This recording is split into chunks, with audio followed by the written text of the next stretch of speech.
Bonjour à toutes et à tous. Toute Bonjour. l'équipe du Défi pour l'environnement France est heureuse de vous accueillir, aussi nombreux, pour sa septième visioconférence gratuite.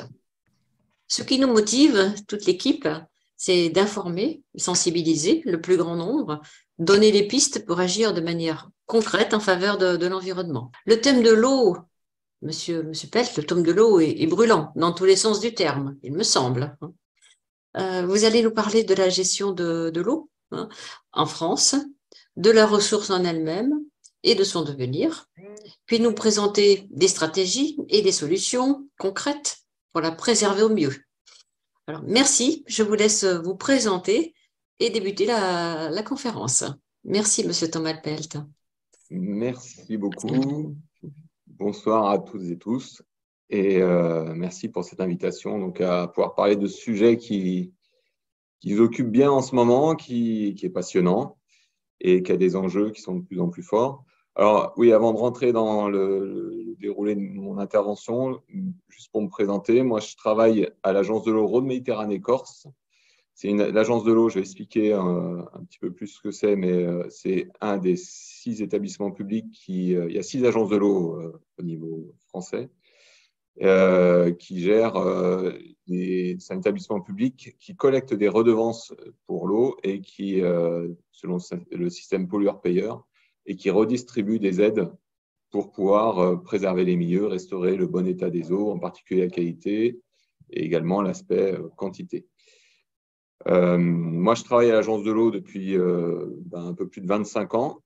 J'ai une formation d'ingénieur agro et après, je me suis orienté d'abord dans les enjeux écotoxicologie, c'est-à-dire les effets toxiques, les enjeux pour l'environnement liés aux substances chimiques. Et puis, pendant de nombreuses années, après, j'ai évolué sur le partenariat avec les scientifiques, ce qui m'a amené à me saisir du sujet du changement climatique pour l'eau, il y a déjà une bonne dizaine d'années. Je travaille beaucoup en interaction entre le monde de ceux qui décrivent les enjeux, les scientifiques et les décideurs. C'est un peu notre rôle au niveau de l'agence de l'eau. Et sur le changement climatique, donc ça fait une bonne dizaine d'années qu'on est dessus. Actuellement, je suis chef du service ressources en eau, milieu et fleuve Rhône au sein de l'agence de l'eau. C'est le service qui pilote toutes les aides qu'on distribue dans le domaine de la quantité d'eau, le domaine de la biodiversité et aussi des adaptations au changement climatique. Alors, pour rentrer dans le sujet de l'eau facile à l'eau fragile, qui nous occupe maintenant, oui, alors pour rentrer dans le sujet, je vais m'appuyer sur 2 événements d'actualité qui posent bien, qui illustrent bien ce à quoi on doit ce qui nous occupe. C'est d'abord la sécheresse de 2022 qui a été extrêmement notable à la fois dans son intensité et dans sa durée.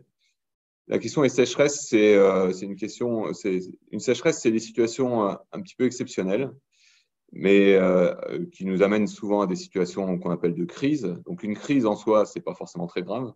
C'est quand ça devient trop souvent et quand ça dure trop longtemps, là, par contre, c'est plus tellement exceptionnel et donc ça nous pose un vrai problème. La sécheresse de 2022 a eu la particularité de faire vraiment une expérience collective de ce que peut être les conséquences du changement climatique dans le domaine de l'eau. Et je pense que tout à chacun, on a bien vu, y compris dans nos comportements domestiques, on va dire, en quoi le manque d'eau peut jouer parce qu'on a été sous contrainte à tous les niveaux. Il n'y a pas que les usages habituels qui sont liés à l'eau, notamment l'agriculture, qui ont été contraints. Il y a des questions de rupture d'alimentation en eau potable. Il y a eu la demande que tout le monde fasse des efforts, y compris chez soi. Et par ailleurs, on subissait vraiment la sécheresse et la canicule. Donc, c'est vraiment une expérience collective qui a marqué les esprits. Il y a eu un gros impact média là-dessus. Et nous, on y a retrouvé un petit peu nos petits parce que les médias, finalement, ont relayé beaucoup de choses dont on parlait, nous, depuis déjà très longtemps. L'autre événement d'actualité, c'est Sainte-Soline. Alors, Sainte-Soline, moi, je voulais évoquer les, les manifestations qui ont eu lieu en octobre dernier. Mais finalement, entre le moment où j'ai préparé le diaporama et maintenant, il y a eu les événements de ce week-end qui sont malheureusement assez dramatiques, hein. Il y a eu beaucoup de blessés et donc quelqu'un qui est entre la vie et la mort. Mais ça illustre bien comment finalement la question de la tension sur la ressource en eau peut créer du conflit, enfin vraiment à une échelle de société, quoi. On était vraiment dans deux mouvements qui s'opposent. Alors après, on entend maintenant au niveau politique, au niveau des médias, des réactions, des arguments, etc. On pourra en débattre tout à l'heure si vous voulez, mais en tout cas, c'est symptomatique de ce qui peut arriver quand la tension sur la source s'aggrave et que derrière, on doit gérer le partage de l'eau. Une fois que j'ai dit ça, j'ai illustré en quoi c'était un sujet de société. Je vous propose le petit déroulé de mon intervention. Je vais prendre un temps pour vous résumer. Alors, si vous n'êtes pas toutes et tous familiers de la gestion de l'eau en France, on a un modèle un peu particulier. Je vais prendre quelques minutes pour le résumer rapidement. On va parler de la ressource en eau en France, où est-ce qu'on en est actuellement, parce qu'il y a la question de la situation présente, et puis il y a la question de ce qui va venir avec le changement climatique, en quoi ça va s'aggraver. Donc, je vais passer ensuite un troisième temps sur le changement climatique lui-même, toujours dans le domaine de l'eau, mais dans toutes ses dimensions. Et puis, un dernier temps sur les stratégies et les solutions face à tout ça, parce que heureusement, il y a des solutions quand même. La gestion de l'eau, alors en France, c'est un modèle qui est un peu particulier, qui a été mis en place spécifiquement en 1964, avec l'instauration de la gestion par grand bassin hydrographique. Donc, ce n'est pas une gestion administrative, c'est vraiment une gestion par rapport à la cohérence d'écoulement de l'eau, ce qui est une force. Et c'est ce qui a construit les 6 agences de l'eau, parce qu'on a découpé la France en 6 grands bassins. En fait, il y en a 7, parce que la Corse, c'est un bassin en soi également. Ensuite, l'autre particularité, c'est qu'on a une loi qui a défini comme principe fondateur que l'eau, c'est un bien commun, c'est un patrimoine de la nation, et donc ça n'appartient à personne, et ce n'est pas un bien de consommation. Et ça, c'est structurant, surtout quand on parlera tout à l'heure dans les stratégies de technologies qui sont coûteuses, qui derrière font finalement que l'eau peut devenir un bien de consommation s'il n'y a que ceux qui peuvent se le payer qui ont accès. En tout cas, c'est un bien, c'est la loi qui le pose, et derrière aussi, on a mis en place ce qu'on appelle des SDAGE, c'est le schéma directeur d'aménagement et de gestion de l'eau. Il y en a un par grand bassin. J'ai dit qu'il y avait 6 bassins, même 7, il y en a un par grand bassin. Et c'est une stratégie. Un SDAGE, c'est une stratégie, c'est-à-dire que dans le domaine de l'eau, pour gérer les problèmes de l'eau, on a une stratégie. C'est pas rien de le dire. Enfin, quand on a des problèmes, on ne fait pas que la politique de l'offre, on définit aussi qu'est-ce qui est la bonne solution et qu'est-ce qu'on privilégie par rapport à des objectifs. Les SAGE, c'est la déclinaison locale du SDAGE. Les SAGE, c'est des schémas d'aménagement et de gestion de l'eau qui se font à une échelle territoriale, parce qu'en France, l'eau se gère territoire par territoire, en cohérence avec l'écoulement selon des logiques de bassin versant, pas de logique administrative. Autre aspect, le modèle français, il a inspiré l'Europe. Il y a une directive cadre européenne qui vise le bon état des eaux de manière générale. Donc, on a une ambition pour l'eau au niveau environnemental. Ce bon état, alors il y avait une échéance qui était fixée à 2015, on ne l'a pas tenue. Pour l'instant, on gère les reports de délai par rapport à cette échéance-là. Mais en tout cas, la directive cadre reprend le principe des SDAGE, mais il l'étend à tous les pays européens. Il reprend le principe aussi donc, de gestion intégrée par bassin versant et non pas administratif.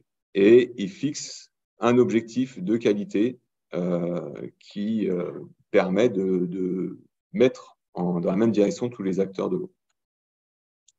On a aussi une gouvernance, parce que si on doit avoir une stratégie, il faut que les gens décident. C'est qu'il y ait quelqu'un qui décide, en fait, qu'est-ce qui est une bonne solution, qu'est-ce qui n'est pas. Et dans le domaine de l'eau, on a une gouvernance qui est multi-acteurs. Ce n'est pas que l'État qui décide, c'est les comités de bassin.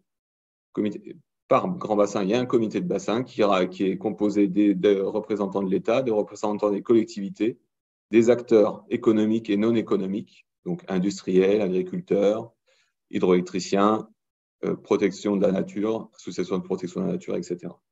consommateurs.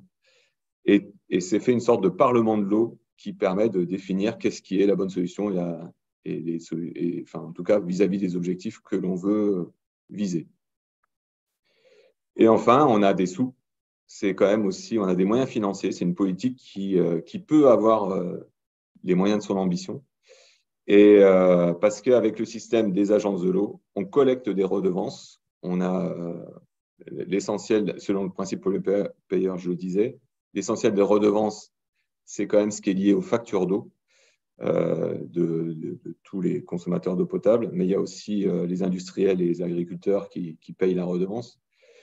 Et on reverse donc des aides et on peut financer, accompagner les gestionnaires dans les investissements nécessaires au bon état des eaux et à la gestion équilibrée de la ressource. À l'échelle de l'agence de l'eau, alors pour l'ensemble des agences de l'eau, on a en gros un peu plus de 2,6 milliards par an qui se partagent. Et pour l'agence de l'eau Rhône-Méditerranée-Corse, l'agence dans laquelle je suis, donc toute la partie sud-est de la France, on dispose de 2,6 milliards d'aides, mais à l'échelle du programme de 6 ans. Donc en gros, ça fait un peu moins de 500 millions d'euros dépensés en aide par an. Voilà pour la politique de l'eau. Et donc, on voit qu'on peut à la fois faire des choix, se fixer les objectifs et aussi accompagner les acteurs, tous les gestionnaires qui sont partie prenante. Sur la question de la ressource en eau, donc l'eau facile à l'eau fragile, où est-ce qu'on en est actuellement? Alors, on a besoin d'eau. On a besoin d'eau pour déjà plusieurs usages. L'eau, c'est une ressource. On pense naturellement à l'eau potable, on pense aussi à l'irrigation, on pense aussi à l'eau pour les industriels, que ce soit pour des process industriels ou pour faire de l'hydroélectricité ou bien refroidir les centrales. Mais avoir de l'eau en quantité, c'est aussi pour diluer, parce que sinon, ça serait des cloaques, hein, les milieux. Donc, l'eau dans les cours d'eau, ça sert aussi à diluer nos rejets qui ne manquent pas d'arriver. Et l'eau dans les cours d'eau, l'eau dans les nappes, ça sert aussi à la vie, parce que c'est un écosystème, c'est un support de biodiversité et c'est aussi un cadre de loisirs. C'est un cadre de vie, tout simplement. Être à proximité de l'eau, ça amène du confort de vie, notamment en ville. Donc, avoir de l'eau en quantité, ce n'est pas juste pour boire, ce n'est pas juste pour irriguer, c'est aussi pour que tout le système marche. Ça, il ne faut pas l'oublier quand on parle de partager l'eau. On entend beaucoup l'eau qui coule, c'est de l'eau perdue. Eh bien, non, pas forcément, parce qu'elle dilue, parce qu'elle abrite un habitat biologique et parce qu'elle aussi, elle alimente la mer. Alors, on pourrait dire la mer n'a pas besoin d'eau. Eh bien, elle a besoin d'eau douce, la mer. La zone littorale est très, très dépendante des apports d'eau douce, que ce soit pour les écosystèmes, hein, ce n'est pas que de l'eau salée, c'est aussi le mixte qui joue. Et aussi pour les apports, l'eau douce qui arrive à la mer, c'est de l'eau qui amène des particules qui permettent de nourrir les plages aussi. Si on empêche l'eau d'arriver jusqu'à la mer, on n'aura plus de plage à la fin. Il y a pas mal d'endroits qui commencent déjà à souffrir de ça. Par rapport à ce qu'on prélève, quelques chiffres pour donner les ordres de grandeur, même si des milliards, c'est difficile de se rendre compte, mais on considère qu'on prélève au niveau français, tout usage confondu, environ, là c'est 36,5 milliards de mètres cubes, mais en gros c'est entre 35 et 38 milliards de mètres cubes par an d'eau prélevée en brut, c'est-à-dire que c'est ce qu'on retire, sachant qu'il y a une part qui revient au milieu. Ce n'est pas ce qu'on consomme. On consomme un peu moins. Et notamment, sur ces 36,5, si on prend cet ordre de grandeur-là, l'essentiel sert à refroidir les centrales nucléaires. Donc, ça retourne directement au milieu. C'est prélevé, ça refroidit, ça repart. Donc, ça, déjà, c'est plutôt de l'ordre de un peu 15 milliards de mètres cubes qui sont prélevés pour des usages qui, eux, consomment l'eau. Dans l'ordre de grandeur, vous avez les chiffres. Il y a l'eau potable, il y a l'irrigation par deux biais, l'irrigation par l'aspersion. Il y a aussi l'irrigation par des canaux qui prélèvent, qui dévient l'eau et qui inondent des parcelles agricoles. Ça se fait pas mal dans le sud de la France. Il y a aussi les usages économiques, donc les industries qui ont besoin d'eau pour les procédés. Si on compare, donc ce qu'on peut dire, c'est qu'en France, avec 36 milliards de mètres cubes prélevés, si on compare ça à ce qui est apporté, alors c'est une estimation extrêmement grossière, mais c'est un ordre de grandeur. Les apports naturels, on considère par la pluie et par les bassins, parce que ce que peut amener, par exemple, les cours d'eau qui traversent les frontières. En gros, c'est 210 milliards de mètres cubes par an qui sont apportés. Donc, on prélève à peine 20% de ce qui est amené naturellement. Alors, on pourrait dire que c'est large, mais encore une fois, l'eau qui est apportée, ce n'est pas un réservoir. C'est quelque chose qui alimente un hydrosystème qui est support de vie, qui fait fonctionner. L'hydrosystème, c'est aussi de la physique, hein, c'est-à-dire c'est du transport solide, etc. Donc, 20%, c'est à la fois pas beaucoup, mais ce n'est pas négligeable non plus. Ce qu'on peut dire en France, c'est que la ressource, elle est globalement abondante. On n'est pas un pays qui manque d'eau. Par contre, c'est inégalement réparti à la fois dans le temps et dans l'espace. On a plus d'eau en hiver qu'en été. Et il y a des secteurs qui sont malgré tout plus secs que d'autres. Et ça fait qu'il y en a des situations qui peuvent être en déséquilibre.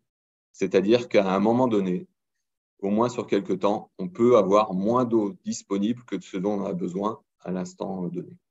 Donc ça se gère. C'est ce qui amène des tensions sur la ressource. Et c'est ce qui peut cristalliser quand il y a des périodes de sécheresse. Quelques chiffres aussi sur les principaux préleveurs. L'agriculture, on sait que c'est un des principaux préleveurs. Ce qu'il faut retenir, c'est que l'essentiel, c'est pour l'irrigation, qui ne concerne qu'une faible surface de la surface agricole utile. Donc, on est quand même sur un usage relativement concentré malgré tout. Il y a un ordre de grandeur sur ce dont on a besoin pour irriguer en France, c'est 1,7 mètres cubes par hectare et par an.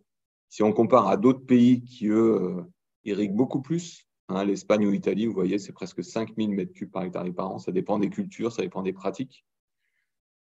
Ce qu'on peut noter aussi, c'est qu'il y a de l'ingénierie qui s'est développée et donc, globalement, l'irrigation s'est optimisée. On a gagné en productivité sur les 20 ans. On considère qu'on peut faire autant de matière sèche maintenant avec 30% de moins d'eau. Ça reste quand même un usage qui a besoin de beaucoup d'eau et notamment dans la période où il y en a le moins en été.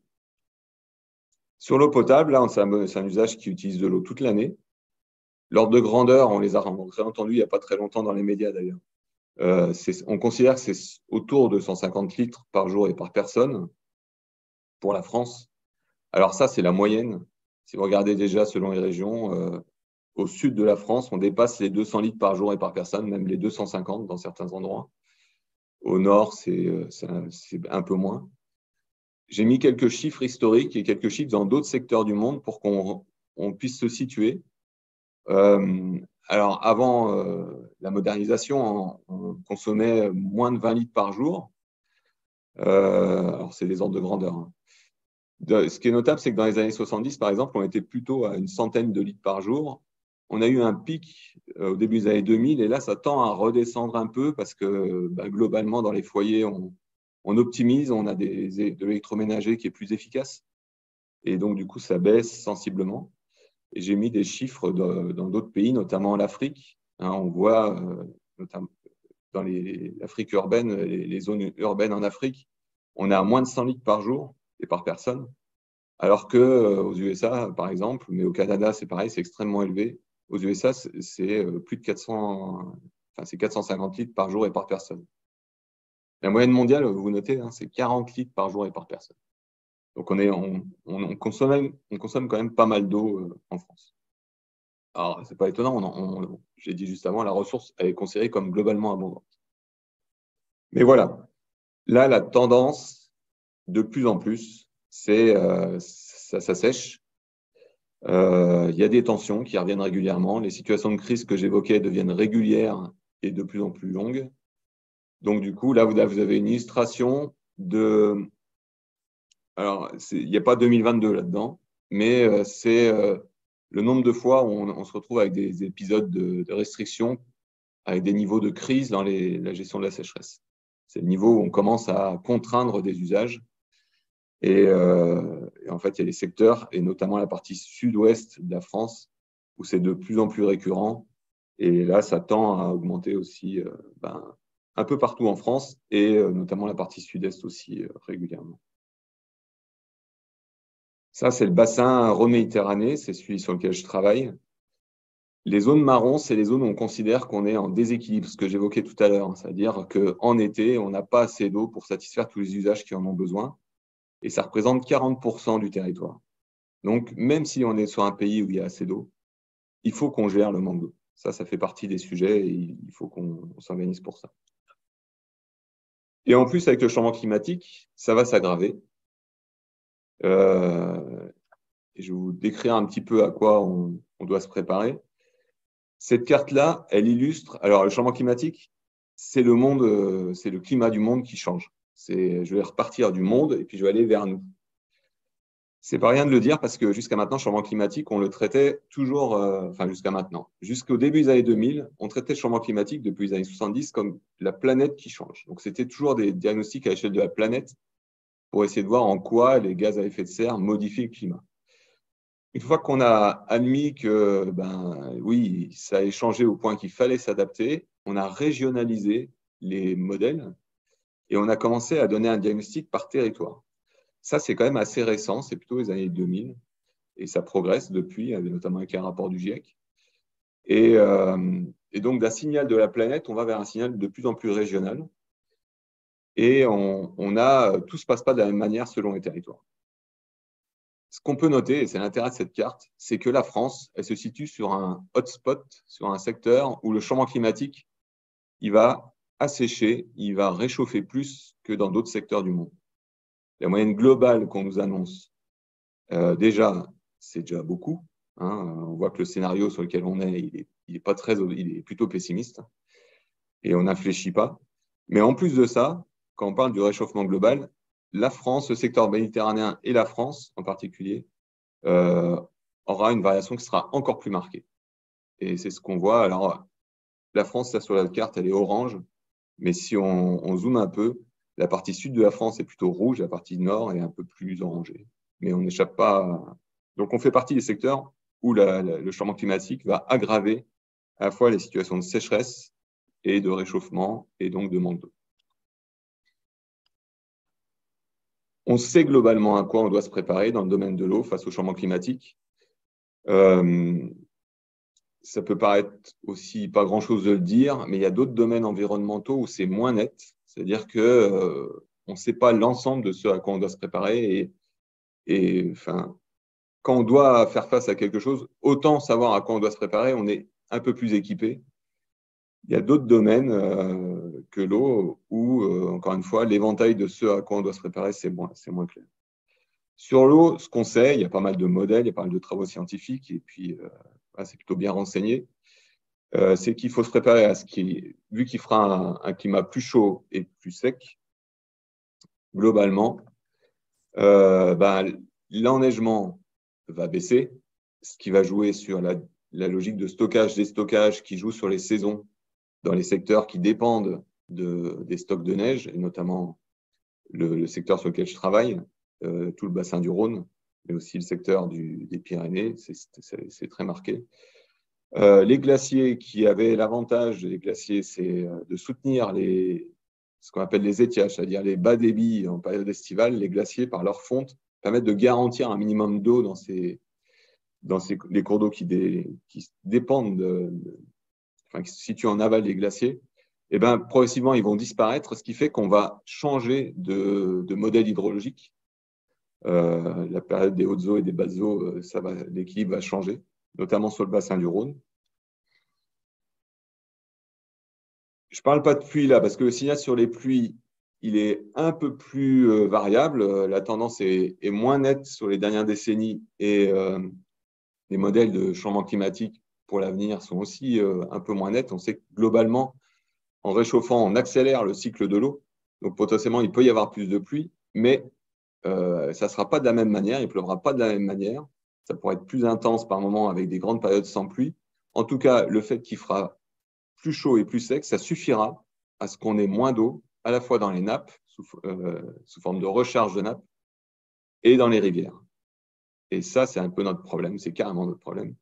Et notamment, pendant la période estivale, ça va s'aggraver dans la période estivale et c'est la période où c'est là où il y a le plus besoin d'eau en France. Je disais, il y aura moins d'eau en période d'été, mais il y aura potentiellement autant d'eau globale, voire dans le nord de la France, par exemple, peut-être même plus. Ça, c'est comme on est dans une zone d'interface pour les changements, c'est difficile de trancher sur la tendance, sur le fait qu'il y ait plus ou pas de pluie dans la partie nord du bassin. En tout cas, on s'attend et il faut s'y préparer à ce qu'il y ait plus de pluie violente et de crues et qu'elle soit plus intense. C'est des périodes d'assec qu'on en aura davantage aussi.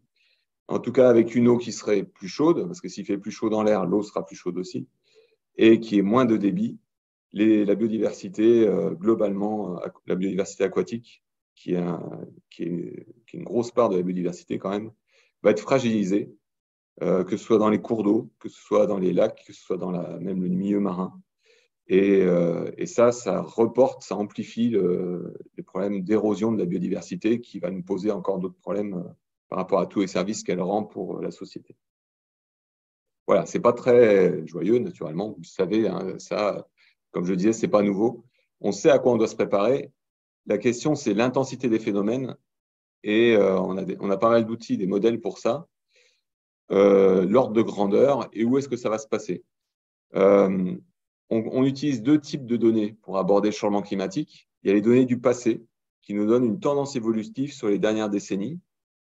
L'avantage de ces données, c'est qu'elles sont, là je donne un exemple, sur le Rhône, on a plus de 60, on a même plus de 100 ans de données sur le suivi des débits. Donc on peut dégager des tendances et on peut dégager des chiffres qui sont assez précis.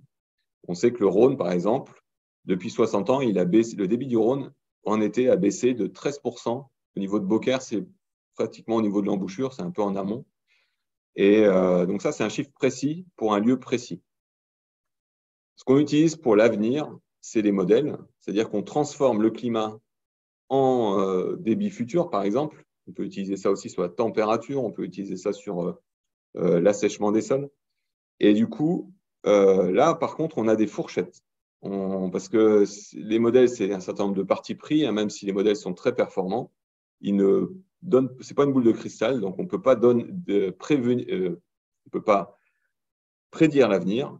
Par contre, on peut donner à voir les futurs possibles et avec des fourchettes qui sont plus ou moins ouvertes selon si les modèles sont d'accord ou pas. C'est les fameuses enveloppes de modèles du GIEC, par exemple. Et là, c'est un exemple que je donne avec le Rhône aussi. On a pu modéliser les débits futurs du Rhône à un horizon 2055. Et on sait que la baisse des débits du Rhône en été devrait continuer avec un ordre de grandeur qui se situe autour de 20%, avec des valeurs extrêmes, vous voyez, de moins 16 à moins 35, selon les modèles qui sont disponibles. L'avantage des modélisations, c'est qu'on peut spatialiser tant qu'on veut. On peut faire tout le linéaire du Rhône comme ça, et on peut avoir une variabilité de paramètres assez large. On ne dépend pas de la chronique de données pour pouvoir faire ces modèles-là. Je vous donne quelques chiffres clés. Alors ça, c'est une étude qu'on a conduite qu'on vient de livrer là, sur l'évolution du Rhône sous le changement climatique. Ça illustre ce que je disais, hein, il fera plus chaud. Alors ça, c'est les tendances passées sur les 60 dernières années. Donc, c'est quand même des chiffres qui sont, c'est pas une hypothèse, c'est ce qu'on a pu observer. Et en plus, c'est des chiffres moyens. C'est-à-dire que la température, là, c'est plus 1,8 degré sur le bassin du Rhône. C'est la moyenne sur tout le bassin du Rhône. Mais il y a des secteurs où c'est plus de 2,5 degrés. Et en été, ça peut être plus de 3,5 degrés par rapport aux années 60. C'est la situation présente, ça. L'assèchement, il s'est aggravé aussi, hein, à peu près 30% de plus par rapport à il y a 60 ans. Ce que je disais sur la pluie et précipitation, le troisième petit figuré, on ne voit pas de tendance. Hein, il n'y a pas de moins de pluie qu'avant, il n'y a pas plus non plus. Et même la variabilité intersaisonnière, quand on passe des données, des chroniques passées, elle n'est pas nette. Bon, il a fait plus chaud, donc il y a aussi moins de neige. Ça, c'est juste pour montrer ce que j'évoquais la moyenne, en fait, se répartit pas de la même manière. On voit sur c'est le bassin du Rhône. On voit que sur la rive droite et dans la partie plutôt sud du Rhône, le réchauffement au cours des 60 dernières années a été beaucoup plus marqué.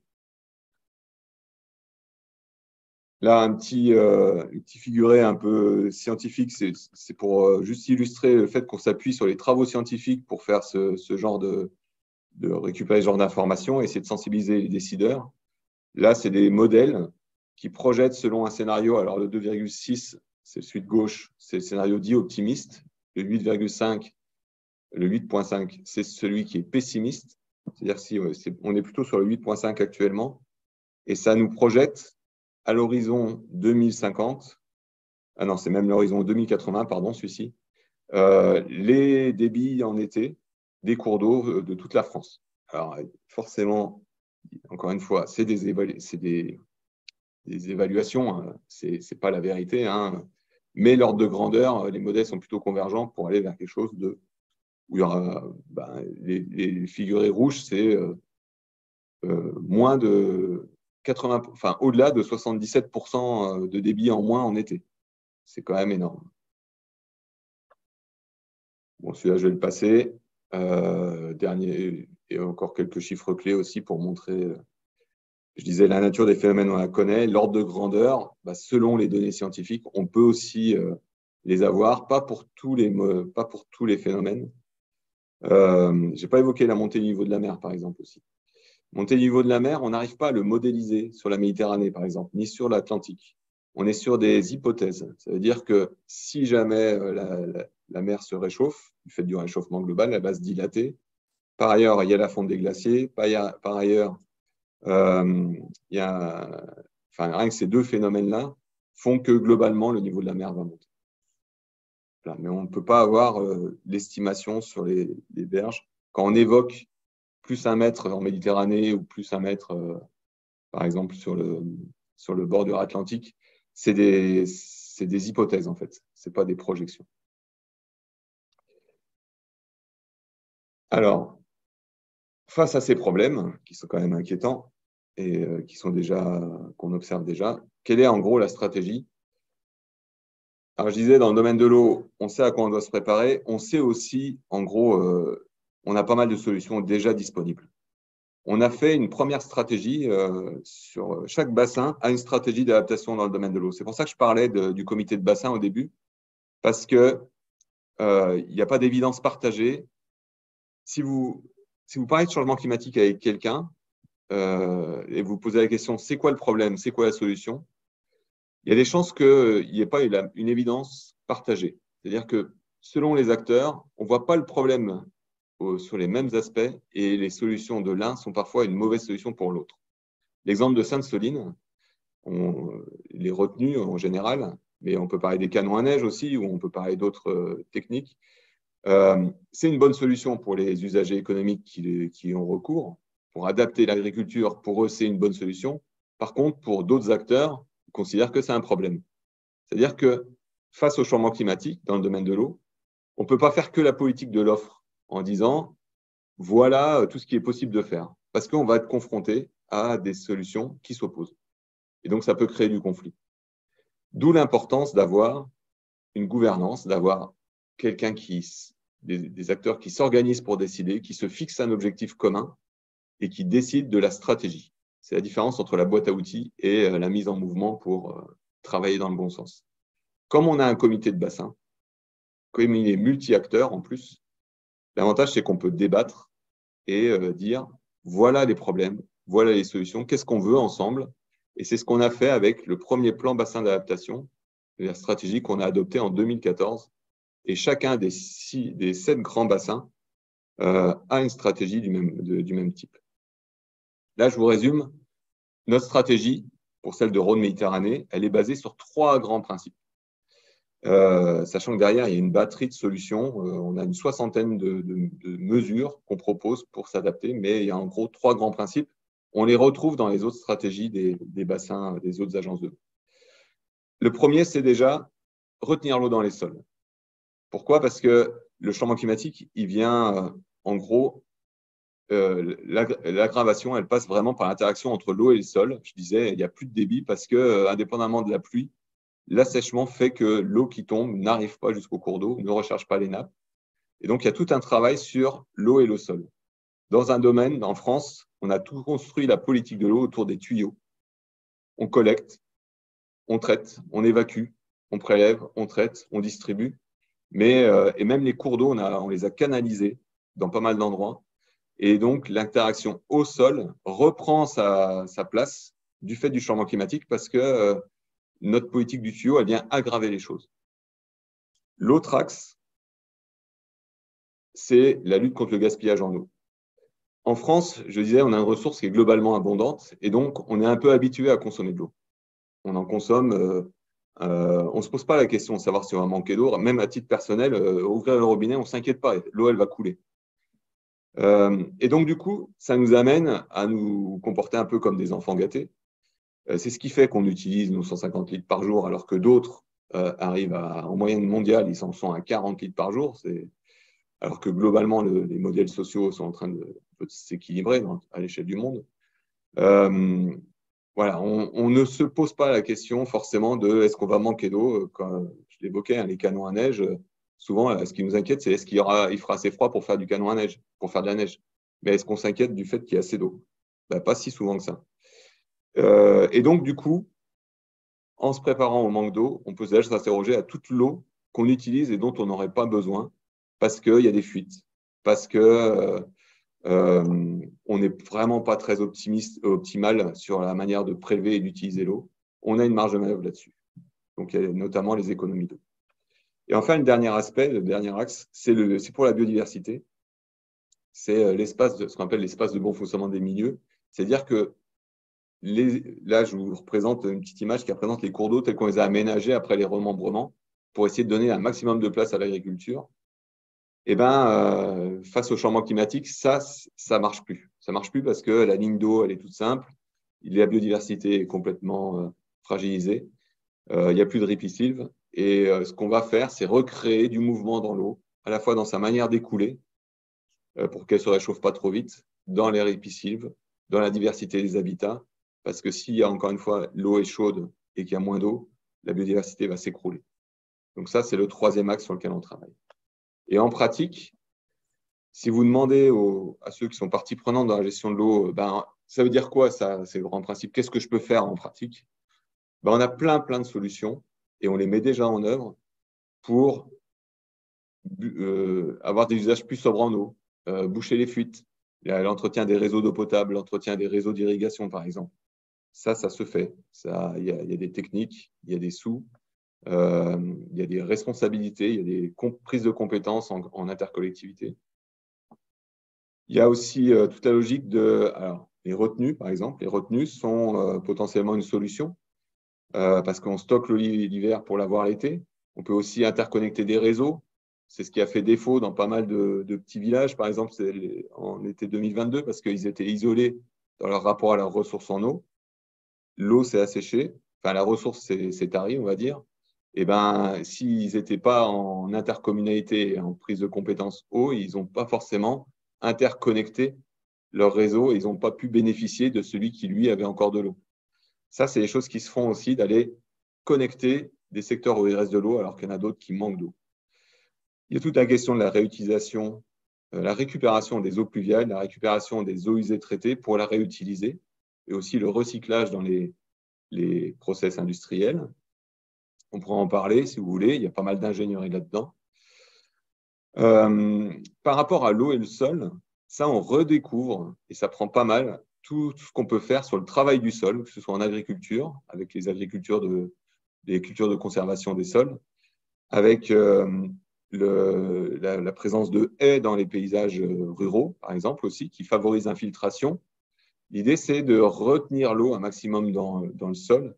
On redécouvre aussi le bénéfice qu'apportent les zones humides, notamment dans les pâturages, alors qu'on avait tendance à vouloir les drainer pour que les bêtes, on puisse les laisser en hiver, parce qu'une zone humide en hiver, c'est de la boue, ça se détruit.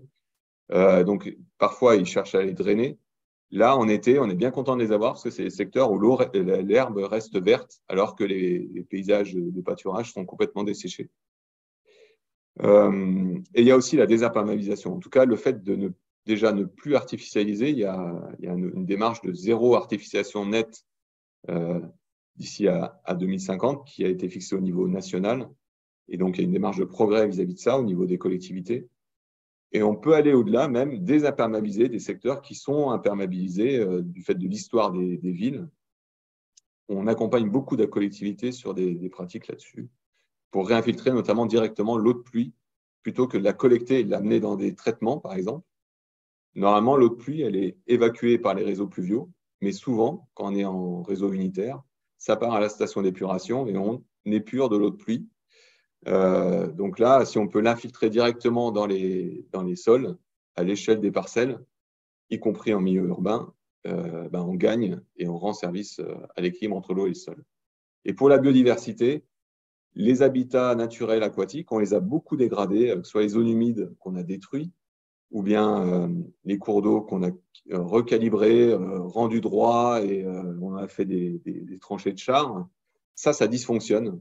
Et le changement climatique nous oblige à rendre du mouvement aux cours d'eau, à relibérer, et à la question des obstacles en travers, notamment pour faire les petits ouvrages hydroélectriques, les moulins, les seuils. Il y a des endroits où on réinterroge la finalité de ces obstacles-là et dans certains cas, on peut être amené soit à les rendre transparents, c'est-à-dire qu'on crée des passages, soit carrément à les araser, les enlever. Juste, j'avais quelques photos, j'aurais pu les balayer. Et voilà, typiquement une retenue collinaire, un peu comme il peut y avoir à Sainte-Soline. Celle-ci, elle est plus petite. Ça, c'est pour la réutilisation des eaux usées. L'eau usée, dans certains cas, peut devenir une ressource pour d'autres usages. Et ça, c'est un exemple de passe à poisson pour qu'un obstacle, j'évoquais les seuils. Pourquoi? Parce que si l'eau se réchauffe, il y a des poissons, ils ne peuvent pas vivre au-delà de 25 degrés, ils meurent. Et on parle que des poissons, mais il y a aussi tous les autres organismes aquatiques. Et quand, avec le changement climatique, la limite de réchauffement monte, les poissons, ils ont besoin de remonter en altitude. Et donc, du coup, les seuils les empêchent d'évoluer et ça contribue à éroder la biodiversité. Donc, ces passes à poissons sont indispensables, même si ça ne suffit pas c'est pas équivalent à un écoulement naturel. Ça, c'est une restauration de cours d'eau qui déjà avait été simplifiée. Là, on a retravaillé la berge. On n'a pas refait ce qu'on appelle le méandre, c'est-à-dire les petits virages dans les cours d'eau pour diversifier l'écoulement. Mais quand l'eau se réchauffe, on a remis une ripicile. Elle ne se voit pas trop, mais là, parce que c'est des jeunes pousses. Mais on remet une ripicile aussi pour garantir un peu de fraîcheur.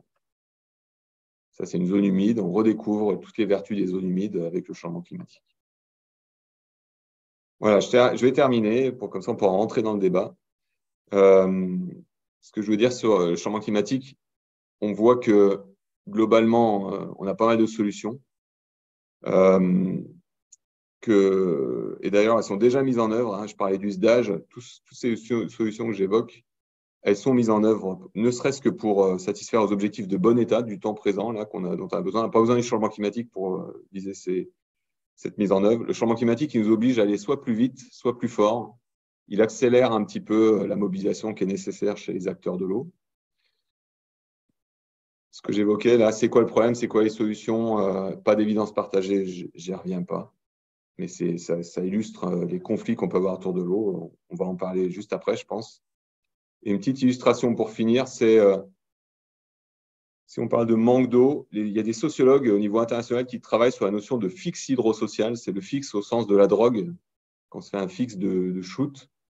Parce qu'on se retrouve en manque d'eau, on trouve une solution technique qui permet de compenser, mais qui fait qu'on a toujours besoin d'eau. Et donc, on soulage temporairement, mais avec le changement climatique, on se retrouve après encore en manque d'eau. Et donc, on se rend compte que parfois, en compensant le manque d'eau qui est créé par le changement climatique, on amplifie ce besoin. Ça peut être une boucle qui, comme ça, s'élargit et qui fait qu'on a de plus en plus besoin d'eau alors qu'on cherche à le compenser. On pourra parler du modèle espagnol, mais c'est exactement ça, par exemple. Ils en sont là. En France, on n'en est pas là. Mais c'est tentant, en fait, de chercher de compenser le manque d'eau au fur et à mesure, alors qu'il y a quand même tout un champ qui est de se dire, mais est-ce que j'ai besoin de cette eau-là? Est-ce que je ne peux pas apprendre à m'en passer? Et donc, c'est ce qu'on appelle la sobriété. On entend beaucoup parler, là. Il y a le plan de sobriété qui doit être annoncé par le ministre de l'Écologie, qui est le pendant de cette politique qui vise à compenser le manque d'eau en payant des investissements qui sont au passage extrêmement coûteux. Et puis, je termine vraiment là avec ma petite recette en 3, que vous soyez en tant que citoyen, en tant qu'agriculteur, en tant que chef d'industrie, en tant qu'élu. Si vous voulez vous interroger sur le rapport à l'eau face au changement climatique et au manque d'eau, vous posez 3 questions et après vous déployez. D'abord, je fais la chasse au gaspillage parce que j'ai appris à faire avec toujours plein d'eau, mais est-ce qu'au final, je n'ai pas des fuites? Est-ce que mes réseaux sont si performants, que ce soit dans ma maison ou que ce soit dans mon camping, c'est pour un gestionnaire de camping, etc. Il y a tout à faire là-dedans. On commence par boucher les trous. Le deuxième, c'est est-ce que je ne peux pas faire la même chose que ce que je faisais, mais avec moins d'eau? Alors, c'est le challenge de la douche. Je me douche pas avec 20 litres au lieu de me doucher avec 60 litres. Je serais autant douché, mais simplement, voilà, je sais faire avec moins d'eau. Et il y a l'équivalent en irrigation, il y a l'équivalent en production. Et puis, il y a aussi considérer le fait que la ressource, elle n'est pas forcément abondante partout. Donc, si j'ai besoin de plus d'eau pour un projet, que ce soit à titre personnel, je veux faire une piscine, ou bien à titre professionnel en entreprise, est-ce qu'il y a assez d'eau dans le secteur où je veux être? Et donc, c'est l'exemple, par exemple, des parcs d'attractions qui s'installent dans des secteurs où il n'y a pas d'eau, alors qu'eux, ils ont des aquaparks. Ça pose question quand même. Ils ne se sont juste pas posé la question avant de s'installer et personne les a bloqués par rapport à ça. Un lotissement qui s'installe alors que la ville est déjà en tension et qu'elle ne fournit pas d'eau à tout le monde, c'est pareil. Ça pose question. En tout cas, il faut se poser la question. Voilà. Je vous remercie et je suis à votre disposition pour qu'on puisse enchaîner. Merci, merci Monsieur Thomas Pelt, parce que c'était très, très clair et accessible à tous. Alors, on va passer la parole à Jean-Marie, qui va nous poser les questions et qui va vous poser les questions. Eh bien, merci Thérèse. Et pendant ce temps-là, c'est Antoine qui prend la suite des questions. Alors, première question. Pourquoi, alors, je répète la question bêtement parce que je ne suis pas spécialiste, donc la question, je ne la maîtrise pas du tout, du tout. Pourquoi nous ne sommes pas dans les clous par rapport aux objectifs de 2015? Ah, par rapport au bon état, oui, ce que je disais. Eh ben parce que 2015, c'était très ambitieux et qu'on visait le bon état partout, sur tous les… Si vous voulez, avant 2015, on avait une politique de moyens dans le domaine de l'eau. Ça veut dire qu'on regardait on suit l'état des cours d'eau, la pollution depuis très, très longtemps. On avait des cartes de qualité et quand c'était vraiment très, très pollué, on disait qu'est-ce qu'on peut gagner. Donc, c'était une politique relative. On disait, c'est vraiment, il y avait une classe, par exemple, très mauvaise qualité, on va être en mauvaise qualité au lieu d'être très mauvaise qualité. C'était vraiment des objectifs de moyens. Et avec la directive 4 sur l'eau, on s'est donné des objectifs de résultats. Et le résultat, c'était le bon état partout. Par contre, le défaut de ça, c'est qu'effectivement, ce n'est pas accessible partout. Et donc, vis-à-vis de l'Europe, c'est vraiment un processus européen, on rend compte de la situation où on est par rapport à ce bon état qui est défini partout pareil dans tous les pays par des bilans annuels et on progresse. Voilà. Donc, c'est effectivement, on n'est pas vraiment dans les clous, mais on ne renonce pas à l'objectif de bon état partout. Merci. Où en est-on par rapport à la désalinisation de l'eau de mer? La désalinisation de l'eau de mer, c'est très peu utilisé en France. Il y a quand même quelques projets de ce que j'ai entendu, notamment je crois qu'il y en a en Vendée, mais et peut-être quelques projets en Méditerranée, mais en tout cas, c'est peu utilisé par rapport à d'autres pays qu'on pourrait citer, notamment l'Israël utilise beaucoup l'eau de mer. Alors, pourquoi c'est peu utilisé? Pour 2 raisons majeures. La première, c'est que ça a un impact quand même qui est loin d'être négligeable, et donc on hésite toujours à mobiliser une technique qui est très impactante. Les principaux impacts, c'est la pollution, il y a des produits rejetés qui sont très nocifs au niveau local. C'est aussi une barrière physique, c'est-à-dire que ça joue sur la propriété physique de l'eau dans les zones d'influence. et c'est vraiment très perturbant. Mais bon, ça, c'est l'impact. Et l'autre aspect, mais c'est peut-être celui-ci qui domine, parce qu'on a toujours, on sait dépasser l'impact en France en général. Des fois, on considère que le bénéfice justifie qu'on se passe de l'impact, entre guillemets. Mais en tout cas, pour l'instant, ce n'est pas assez bénéfique en France par rapport à ce que ça coûte. On considère qu'en gros, c'est 1 euro du mètre cube en France. C'était avant la crise énergétique. C'est quand même une eau, après, qui est très, très dépendante de l'énergie. Je pense que les prix ont explosé en ce moment. Et même 1 euro du mètre cube, si on était resté à ce niveau-là, quand on met ça dans des tuyaux percés qui perdent 20 à plus de 50% d'eau dans certains cas, c'est plus 1 euro du mètre cube au final. Donc, on reste quand même dans une situation où on a meilleur temps de faire des économies d'eau que de recourir à ces techniques en l'état de la situation. Vous avez déjà abordé la question, mais je la repose quand même, que on se la pose tous. Où en est-on dans le retraitement des eaux usées?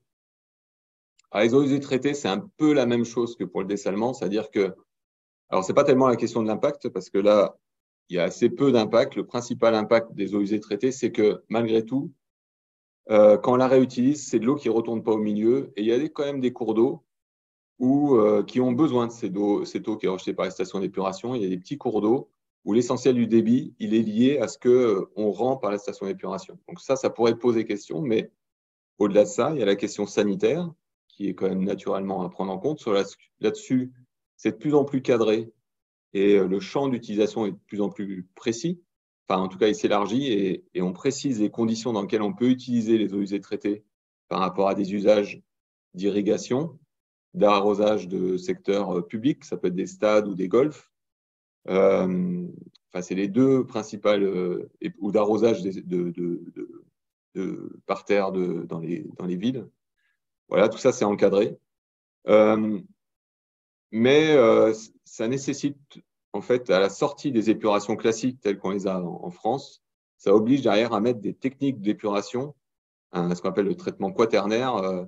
C'est le 4e traitement qu'on met, qui ont des performances équivalentes à de la production d'eau potable. Sachant que c'est un déchet au départ, c'est un rejet, c'est vrai que ça interroge sur les moyens qu'on mobilise pour ça. Derrière, il faut le faire payer. Qui c'est qui le paye? C'est soit la facture d'eau, ce n'est pas celui qui utilise l'eau, c'est celui qui la rejette, soit c'est celui qui en bénéficie. Et là, c'est là où on tombe sur un frein, c'est que pour l'instant, le prix du mètre cube est trop élevé par rapport à ce qu'on en fait aussi. Pour autant, on a de plus en plus d'utilisateurs, de projets qui se développent. Peu pour l'agriculture, parce que finalement, c'est trop cher pour l'agriculture, encore. Plus pour des usages dans des collectivités comme les arrosages de stades ou de golf. Merci. Retenir l'eau dans les sols, tout le monde a l'air d'accord là-dessus. Peut-on aller jusqu'à interdire les drainages qui, par endroits, existent toujours? Alors, on ne les interdit pas, mais c'est vrai qu'on on interpelle en disant en fait, on se tire une balle avec les drainages. Retrouvons les bénéfices qui sont liés à l'humidité des sols naturels. Alors, une fois qu'on a dit ça, il ne faut pas se mentir, il y a quand même des secteurs où l'excès d'eau pose un problème. Justement, je disais, en période de basse eau, période de sécheresse, on est bien content de retrouver des sols humides. Il y a aussi le pendant en hiver où les inondations augmentent. Et là, la capacité des sols, quand elles sont saturées d'eau, ça leur pose un problème de risque plutôt de l'aspect inondation. Alors, l'aspect inondation, ce n'est pas juste parce que les sols sont humides qu'on est inondé, hein, c'est vraiment plus par rapport à la manière dont on a été s'installer dans des zones inondables. C'est vraiment l'exposition qu'on a. Mais le fait est qu'il y a des secteurs où on est trop exposé à l'inondation. Et donc, la question de l'essuyage des sols peut se poser. Mais d'une manière générale, en tout cas, on n'interdit pas le drainage, mais on accompagne pour que ces pratiques-là soient abandonnées. Dans des secteurs où il y a besoin d'arroser, on arrive à des forages de plus en plus profonds.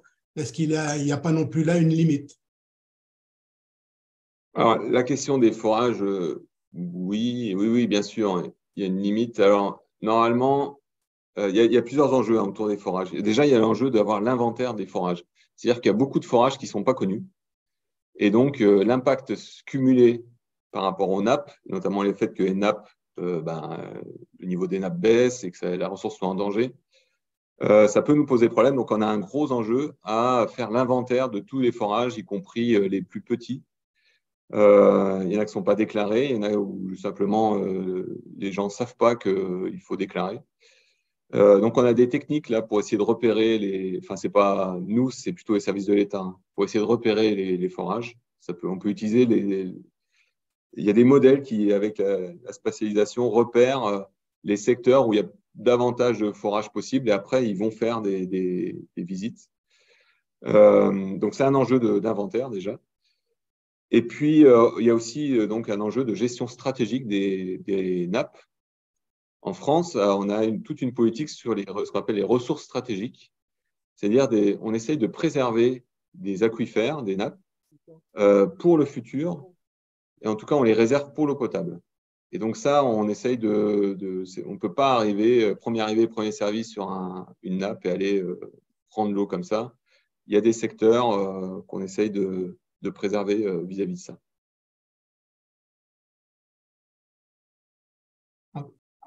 Voilà.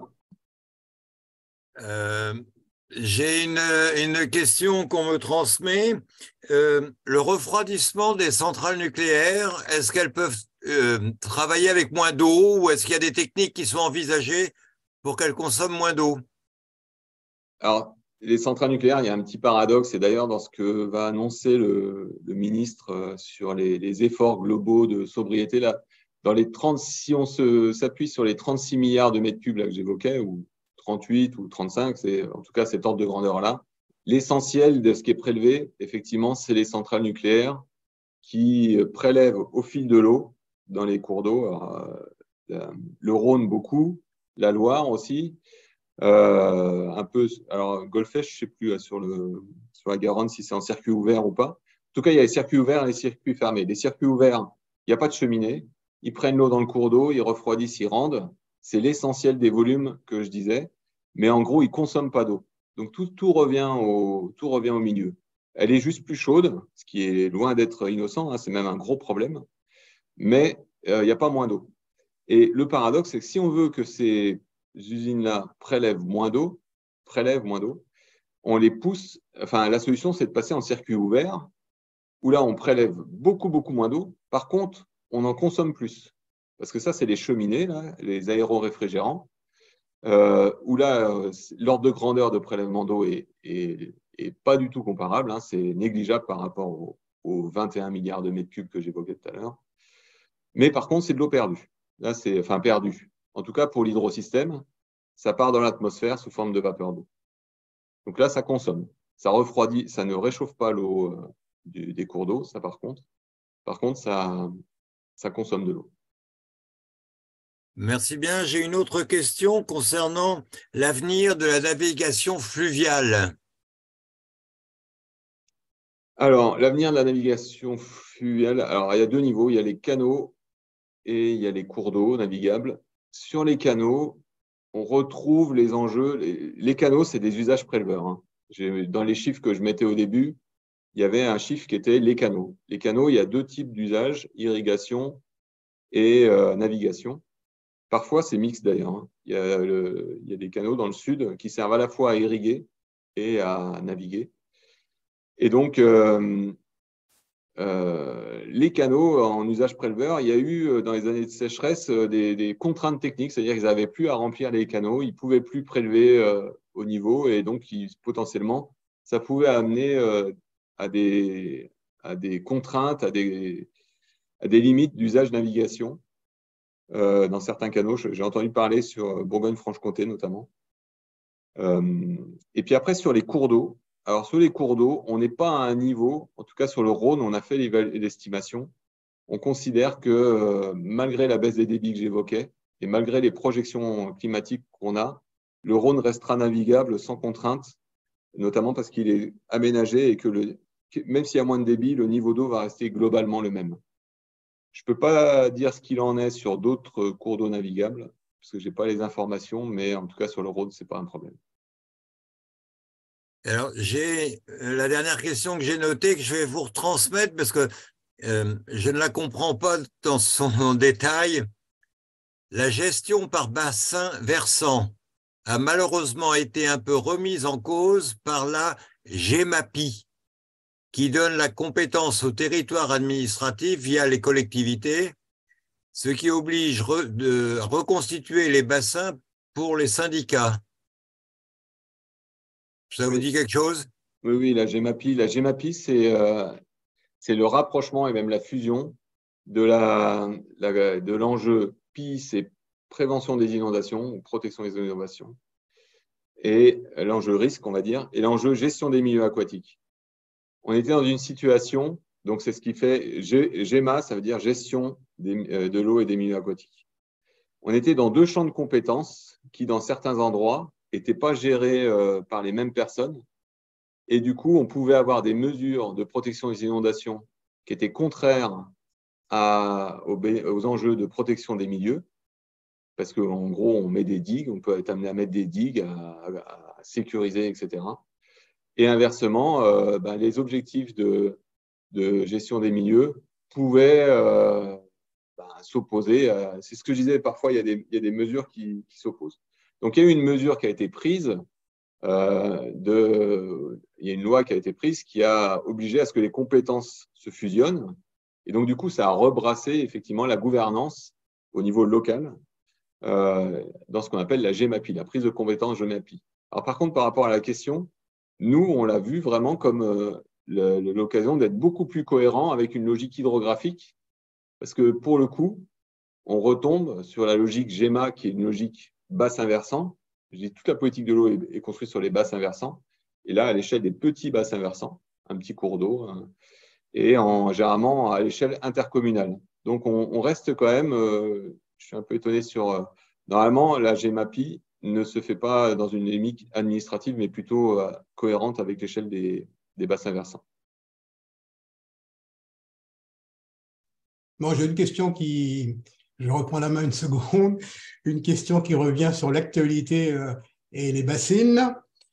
Quel est votre point de vue, ça va peut-être un petit peu délicat, de ces bassines au niveau environnemental, première question, et au niveau financier, deuxième question. Alors, les bassines, ce qu'on appelle les bassines, alors il y a plusieurs termes sur les bassines. Il y a les retenues collinaires, il y a les bassines, il y a les méga-bassines maintenant. Mais globalement, c'est la logique de stocker l'eau stocker l'eau pour en avoir à disposition en période où il n'y en a pas, donc c'est-à-dire généralement en été. En hiver, je rappelle que la logique c'est en hiver, en montagne, pardon. C'est plutôt en hiver qu'on n'a pas d'eau. Hein. La période des basses eaux en montagne, c'est en hiver. Mais globalement, ça se passe en été. Et donc, c'est la logique de stocker l'eau en hiver pour l'avoir en été. Et donc là, il y a plusieurs techniques. Soit on met un barrage au milieu du cours d'eau, soit on dévie le cours d'eau et on alimente un barrage, généralement en période hivernale, encore une fois, pour essayer de préserver les prélèvements en été. Et le cas, par exemple, de Sainte-Soline, là, c'est prélever de l'eau dans la nappe pour alimenter une retenue.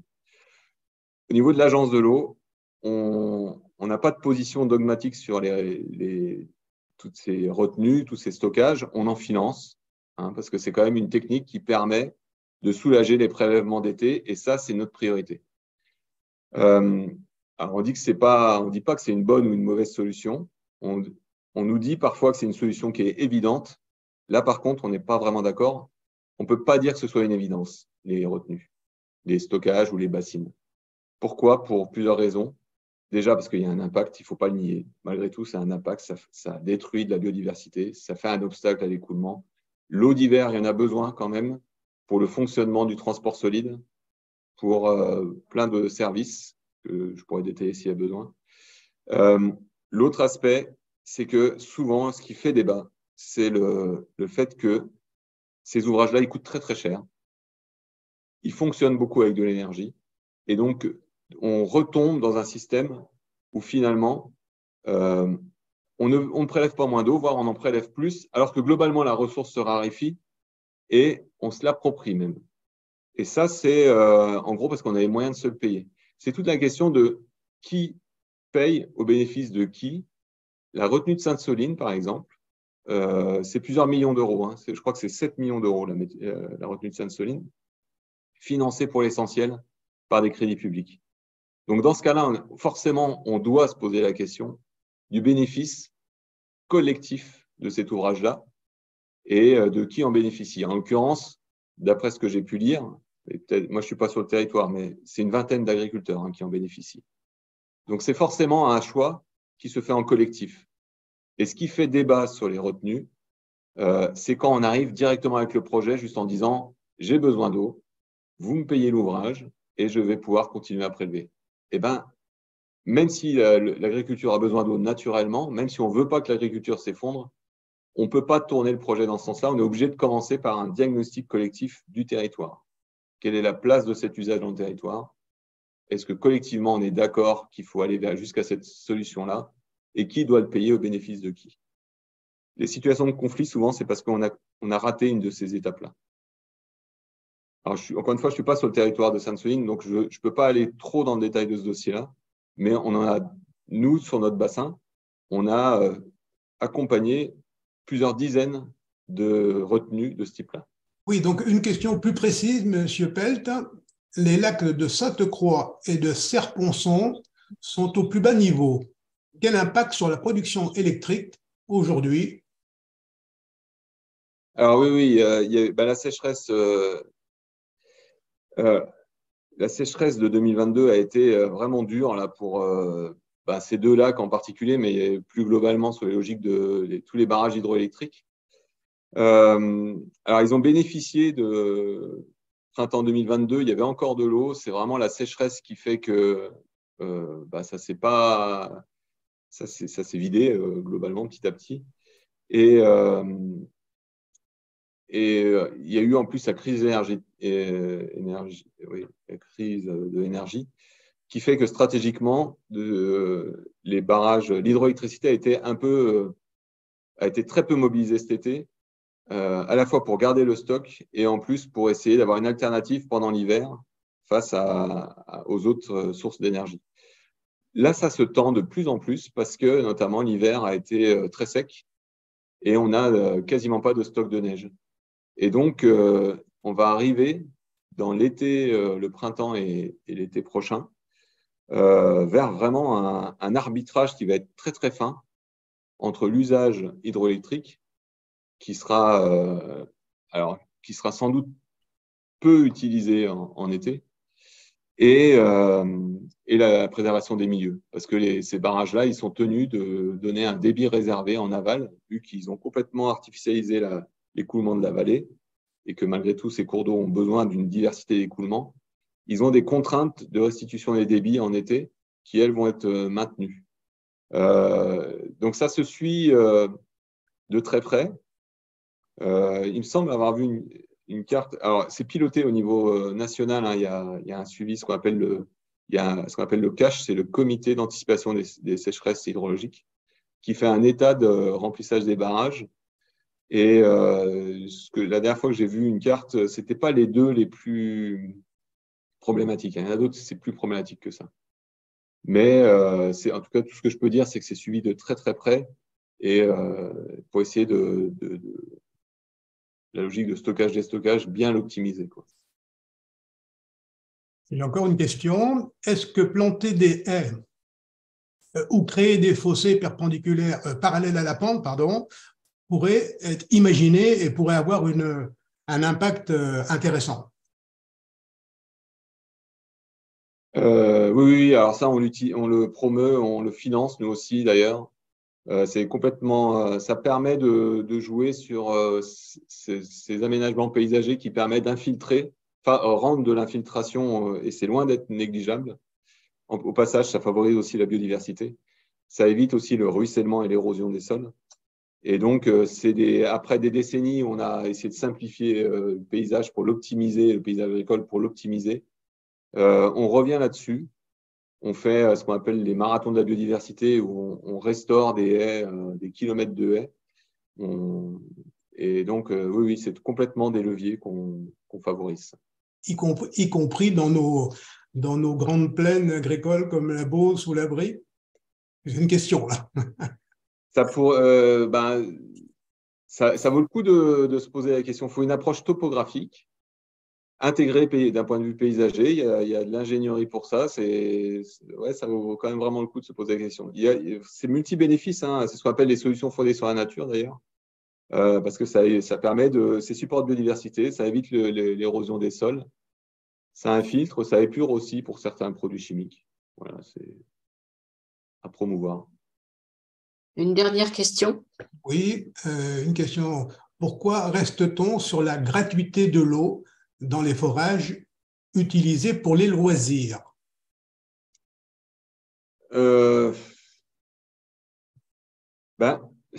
L'eau est gratuite d'une manière générale. Ce qu'on paye, c'est le service, c'est pas l'eau. Donc, quand vous payez l'eau potable, enfin l'eau du robinet, ce que vous payez, c'est tout ce qui est le service qui fait qu'on prélève, on épure, on traite. Et donc, quand on est sur un forage direct, on est tenu de déclarer, oui, parce que ça, c'est les polices de l'eau doivent repérer ce que j'évoquais tout à l'heure, qui prélève. Mais par contre, il n'y a pas de service, on se sert nous-mêmes et donc c'est gratuit. Oui, c'est gratuit, c'est vrai. Ça l'est plus quand on a des préleveurs qui après distribuent de l'eau, ça peut être le cas pour l'irrigation. Ils prélèvent et ils distribuent de l'eau à un certain nombre de bénéficiaires. Donc là, ils facturent le service, à la fois de l'équipement, l'amortissement des investissements et l'énergie. Donc par exemple, l'irrigation dans le sud de la France, on prélève dans des nappes et on distribue. Il y a aussi pour fournir des campings, etc. Mais sinon, si vous avez un prélèvement qui est déclaré et qui est à la bonne dimension de ce qui est autorisé, c'est vrai que c'est gratuit dans ce cas-là. Bon, Thérèse, je te laisse la main. Ah, on ne vous entend pas. Il y a encore beaucoup de questions certainement, hein, mais on pourra peut-être refaire un peu plus tard une autre visioconférence, hein. On verra si on va envoyer un questionnaire et on verra quels sont les thèmes qui pourraient être abordés. Mais bon, tout a été clair. Vous êtes très pédagogue et c'est à notre portée, hein, à portée à tous. Merci. Merci infiniment. Et puis, et merci à tout le monde d'avoir été si nombreux, en fait, à suivre M. Pelt et ce thème si intéressant aujourd'hui. Hier, il était intéressant, aujourd'hui, il est et il le sera encore demain, certainement. Merci beaucoup. Merci. Merci beaucoup. Bonne soirée à toutes et tous. Merci.